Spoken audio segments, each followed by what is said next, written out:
بسم اللہ الرحمن الرحیم۔ حضرت امام مالک رحمۃ اللہ علیہ فرماتے ہیں، علم حسن و جمیل ہے، ایک ایسا رفیق ہے جو ہمہ وقت ہمارے ساتھ ہے، تم بھی اس کا ساتھ نہ چھوڑنا۔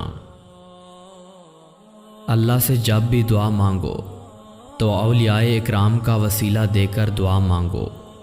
اللہ تعالیٰ اپنے اولیاء کا وسیلہ کبھی نہیں موڑتا۔ کیا اللہ کے ولی سے مدد مانگ سکتے ہیں؟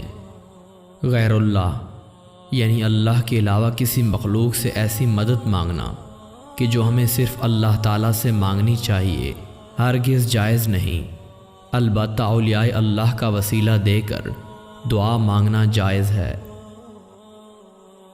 جس بات کا علم حاصل ہو اسی کو بیان کرو، اور جس بات کا علم حاصل نہیں اس پر خاموش رہو۔ خبردار، لوگوں کی واہ واہ کے لیے اپنے گلے میں کلاوہ نہ ڈالو۔ نبی کریم صلی اللہ علیہ وآلہ وسلم اس حال میں دنیا سے تشریف لے گئے کہ دین کا کام مکمل ہو چکا تھا، لہٰذا آثار نبی صلی اللہ علیہ وآلہ وسلم کی پیروی کرو، نہ کہ رائے کی رائے پر چلو۔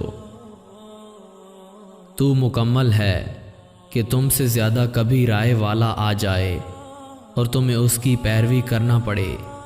اسی طرح جب جب ایسے آدمی ملتے جائیں گے تو تمہاری روش بھی بدلتی رہے گی۔ یہ صورت ناممکن العمل ہے۔ انسان کا سب سے بڑا بوجھ غصہ ہے۔ جس بات کا علم ہو صرف وہی بیان کرو، اور جس بات کا علم نہ ہو اس پر خاموش رہو۔ علم باکثرت حکایت کرنے کا نام نہیں ہے، بلکہ علم وہ ہے جو عالم کو مفید ہو اور وہ اس پر عامل ہو۔ زاہد کے مراتب 3 ہیں۔ ترک حرام، یہ عوام زاہد ہے۔ حلال چیزوں میں سے غیر ضروری چیزوں کو ترک کرنا، یہ خواص کا زاہد ہے۔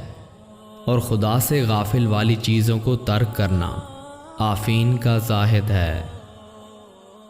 اگرچہ مجھ میں کوڑے کھانے کی طاقت نہیں ہے، تاہم میں یہ چاہتا ہوں کہ مجھے ہر اس مسئلہ پر جو میں نے اپنی رائے سے بیان کیا ہے ایک کوڑا مارا جائے۔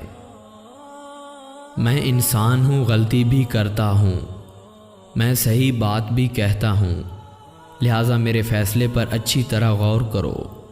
اگر وہ کتاب و سنت کے مطابق ہو تو انہیں اختیار کرو، اگر اس کے موافق نہ ہو تو اسے چھوڑ دو۔